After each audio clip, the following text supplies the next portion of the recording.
الصلاة والسلام عليك يا سيدي يا رسول الله وعلى آلك وأصحابك يا سيدي يا حبيب الله الصلاة والسلام عليك يا سيد المرسلين وعلى آلك وأصحابك يا خاتم النبيين وہ دانائے سبل ختم الرسل مولائے کل جس نے غبار راہ کو بخشا فروغ وادی سینا۔ حمد و صلات کے بعد معزز و محترم سامعین کرام،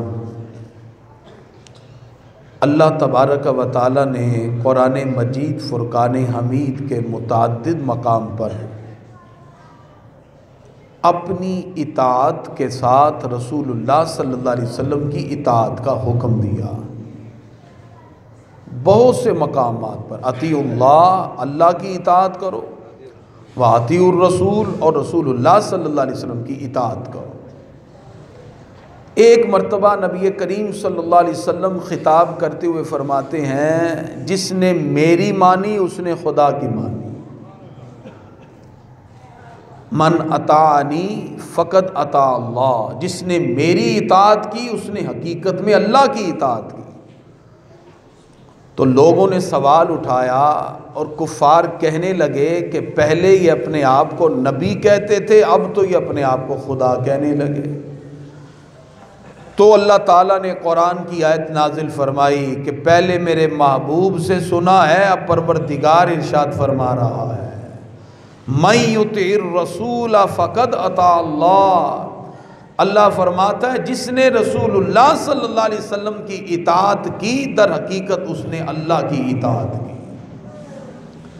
تو پتہ یہ چلا رسول اللہ صلی اللہ علیہ وسلم کی اطاعت کرنا حقیقت میں اللہ کی اطاعت کرنا ہے۔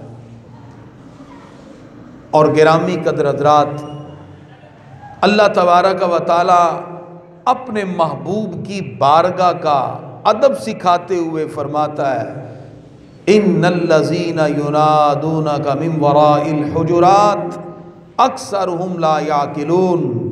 وہ لوگ جو حجروں سے باہر میرے محبوب کو بلانے کے لیے آئے ہیں، ان میں سے اکثر کو عقل ہی نہیں ہے۔ اللہ تعالیٰ یہ گوارا نہیں کرتا کہ محبوب کے آرام کا وقت ہو اور کوئی آ کے محبوب کے آرام میں مخل ہو جائے۔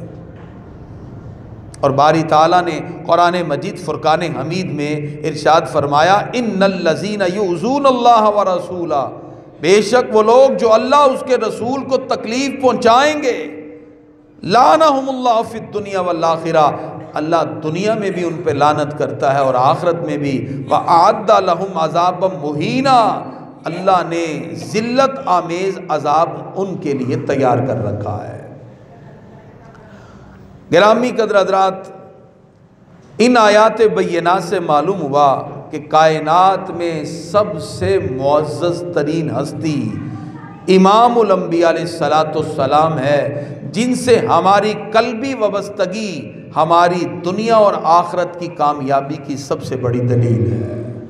وہ جو نہ تھے تو کچھ بھی نہ تھا، وہ جو نہ ہو تو کچھ بھی نہ ہو، جان ہے وہ جہان کی، جان ہے تو جہان ہے۔ انہی کی وجہ سے کائنات میں یہ رعنائیاں ہمیں نصیب ہوئی۔ نبی کریم صلی اللہ علیہ وسلم کی ولادت باسعادت سے پہلے یہ دنیا جہالت کے گٹا ٹوپ اندھیروں میں ڈوبی ہوئی تھی، نہ رشتوں کا تقدس، نہ نظر کی حیا، نہ سوچ کی پاکیزگی، نہ افکار کی طہارت۔ اللہ تعالیٰ نے یہ ساری چیزیں محبوب خدا کے دم قدم سے ہمیں عطا فرمائی ہیں۔ گرامی حضرات، ہمارے آقا و مولا صلی اللہ تعالی علیہ وسلم کی ذات اقدس کو کسی بھی پیرائے میں دیکھیں، آپ جہاں بھی ہدایت چاہتے ہیں وہ سرکار کے قدموں کی برکت سے آپ کو نصیب ہوگی۔ آپ مذہبی طور پر ہدایت چاہتے ہیں، ہمارے آقا شریعت میں بھی ہدایت کرتے ہیں، اور آقا علیہ الصلوۃ والسلام شریعت کی رہنمائی کرتے ہوئے اپنی امت کے لیے شریعت کے راستوں کو واہ کرتے ہوئے ان کے لیے صراط مستقیم کا اعلیٰ ترین منصب دکھا دیتے ہیں۔ نبی کریم صلی اللہ تعالی علیہ وسلم کی ہدایت اور رشد کا تعلق صرف شریعت تک نہیں، آپ طریقت میں ہدایت چاہتے ہیں تو محبوب خدا آپ کی کامل طور پر رہنمائی فرمائیں گے۔ سیاست ہو تو محبوب خدا ہمارے لیے رہنما ہیں، حکومت ہو تو ہمارے آقا بہترین لیڈر ہیں، معیشت کے احکام ہو تو رسول اللہ صلی اللہ علیہ وسلم کے دامن اقدس سے سیکھیے، معاشرت کو بہتر کرنا ہو تو سرکار دو عالم علیہ الصلوۃ والسلام کی ہین حیات کو اپنے دلوں میں بسائیے۔ آپ جس انداز سے اور جس طریقے کے ساتھ محبوب خدا سے وابستہ ہوتے جائیں گے، اللہ معیشت میں، معاشرت میں، طریقت میں، شریعت میں، سیاست میں، حکومت میں، ہر مقام پر آپ کو کامیابی دے گا اگر آپ رسول اللہ صلی اللہ علیہ وسلم کے دامن سے وابستہ ہو جاتے ہیں۔ وگرنہ گرامی کے حضرات، صرف ٹائٹل لگا لینے سے ریاست مدینہ کا وہ ریاست مدینہ نہیں بنے گی۔ ریاست مدینہ میں امام الانبیاء علیہ الصلوۃ والسلام نے سب سے پہلے دین اسلام کی عظمت کو لوگوں کے دلوں میں پیدا کیا، اور وہ لوگ جو بظاہر اسلام کا ٹائٹل لگا کر رسول اللہ صلی اللہ علیہ وسلم کے خلاف پس پردہ باتیں کرتے تھے، اللہ تعالیٰ نے ان کے نقاب اٹھا کر پوری روئے زمین پر ان کو ذلیل و رسوا کر کے رکھا ہے۔ میں توجہ چاہوں گا اس مقام پر آپ کی۔ آج اگر ایک شخص اپنی نمازوں پر بڑا گمان کرتا ہے، اپنی عبادات پر اس کو بڑا گھمنڈ ہے، تو یاد رکھیے کہ 10 سالہ مکی دور میں کسی صحابی نے نہ نماز پڑھی، نہ روزہ، نہ زکوٰۃ، نہ حج، ایک ہی بات تھی، ان کے دلوں میں عظمت مصطفیٰ تھی۔ اللہ نے ابو بکر کو صدیق اکبر بنا دیا، عمر کو فاروق اعظم بنا دیا، عثمان کو ذو النورین بنا دیا، علی کو مشکل کشا بنا دیا۔ اس لیے اعلیٰ فرماتے ہیں ثابت ہوا کہ جملہ فرائض فروع ہیں، اصل الاصول بندگی اسی تاجور کی ہے۔ علامہ اقبال کہتے ہیں شوق تیرا اگر نہ ہو میری نماز کا امام، فرمایا نماز بھی پڑھتے ہیں تو رسول اللہ کی محبت کو دل میں بسا دے۔ شوق تیرا اگر نہ ہو میری نماز کا امام، میرا قیام بھی حجاب، میرا سجود بھی حجاب۔ یہ آقا علیہ الصلوۃ والسلام سے ہماری وابستگی ہے تو ہم کامیاب ہیں۔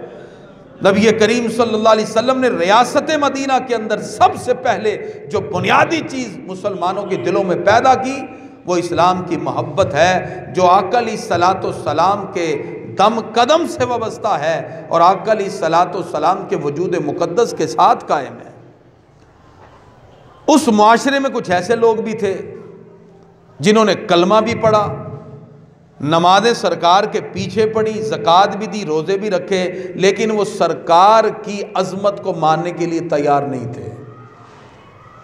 وہ لوگ نمازیں بھی پڑھ رہے ہیں، روزہ بھی رکھ رہے ہیں، کلمہ بھی سرکار کے ہاتھ پہ پڑھا، اسلام قبول کیا، لیکن اپنے دلوں سے سرکار کی عظمت کو ماننے کے لیے تیار نہ ہوئے۔